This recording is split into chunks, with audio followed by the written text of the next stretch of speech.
Orlando Magic. Why are you laughing at me?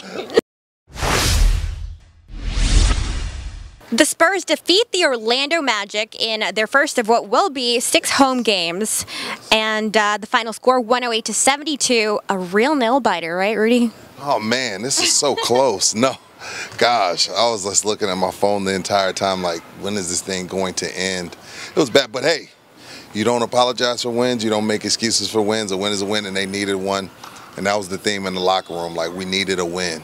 Pretty much said every game from here on out, it's going to be this way, like they need them. And then at this point, with seeds 3 through 10 being so close, you take them all and make no apologies. You were lucky enough to catch something on camera that some people at home probably didn't see. One of the highlights of the game. So players were going to the bench, and I guess Kawhi he walked slowly to the bench. Yeah. And Brandon Paul just beat him? No, I mean, I saw Kawhi sitting on the floor, and I was like, I'm going to record this the next time out. And so the next time out, I see Kawhi, just kind of mulling around and kind of looking for a seat. He can't get one. I picked Brandon Paul out of the crowd. I don't think that was necessarily his seat, but, he's the new guy on the block. And I was like, dang, Brandon. I didn't get it on camera, but I did ask him off camera. True story. You can ask the Spurs people. Like, Brandon, you really going to let Kawhi sit on the floor? And I turned around and asked Pop. I said, Pop, what's up with that? Why is Kawhi sitting on the floor? And he was like, tough group, and we'll let him sit on the bench when he plays. Yep. And I said, okay, well, when is he playing? And he just said, I snuck it in. And he was like, hey, he hasn't been cleared yet. And once he is cleared by the doctors, then he didn't say he said he and I will make the decision. So still, nothing breaking, but it was worth asking because there's so many rumors about him coming back this week. Right, and now they're saying that he won't be back on Thursday against the Pelicans. No, he hasn't even been cleared by the doctors, So it wasn't breaking news, but before the game, Pop spoke to the media and he said once he's cleared by his medical staff, and people were like, his medical staff? What about the Spurs medical staff? Did you think that was weird that they haven't cleared him yet, but the Spurs have cleared him? It is weird. It's weird, especially for this organization, because I've never heard anything about this organization having a bad medical staff. It's not unheard of in sports, maybe unheard of here, so it's weird a little bit because it's the Spurs, but I mean, Tom Brady has his own trainer and nobody really makes a big deal of it.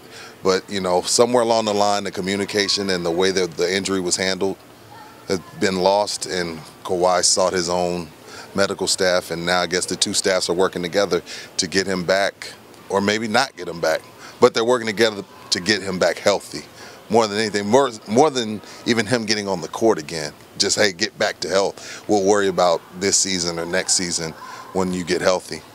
Do you think it's worth Kawhi pushing himself if he's not ready to come back before he is, just to get into the playoffs this season? No. Yeah. And because, you can go back to Tim Duncan's second year, his ankle. They've never rushed anybody back. If he's not ready, no. Because they've never done that. And you definitely don't do that with the future of your franchise. I know some people are upset with Kawhi because they feel like, well, he's been cleared by the Spurs, why isn't he playing? But he's still the future. They still need him. And so, no, I would not rush him back just to make the playoffs. Absolutely not. A lot of people are saying now, like after the Houston game, which it's the Houston Rockets, it was a tough game. They were just saying, a lot of people were saying that it doesn't really matter now, I guess, if you, I'm hearing that. I guess, just finish the season off. If you can play, you can play. If not, oh well. I've heard that too, like, hey, let's just wash our hands of it, let Kawhi rest, come back ready for next year. I've heard that too, and that may be their approach. That might be their approach, but you still got to sell tickets. You still got to sell tickets. You know what I mean? You still got to make money. It's still a business. So you you keep people, not on that, you just keep them on their edge of their seats. Not to say that the Spurs are doing that, but like, if you say, hey, we're shutting him down, who knows who's coming to these next few games? More importantly than anything, based on the last 20 years, they're just going to err on the side of caution. Well, that's it from the AT&T Center. Next up is Thursday, New Orleans Pelicans at 7:30. Yeah, I asked Danny about that. I said, hey, y'all had this team on the ropes the last time you played. Probably should have beat them. Danny said, yeah, there was a few things we didn't do here and there. We watched some film. We're going to clean some things up and try to make sure you get a few of these wins. And said, Danny, y'all worried about the 10 seed? Do y'all even pay attention? He said no. He said no. He said you can't help but to hear it, but he says he doesn't wake up looking at the standing. You know what the real question is if Danny Green has seen your little video to the Danny Green haters. Oh man, I hope he has. I hope someone. Tag him. I know. I need to start tagging him. Danny needs to know that he is loved by a few. He's loved by a few, and I'm one of those. If you're gonna hate on Danny Green, you have to get through Rudy J first. Come through me. And this is a nice wall. Nice wall.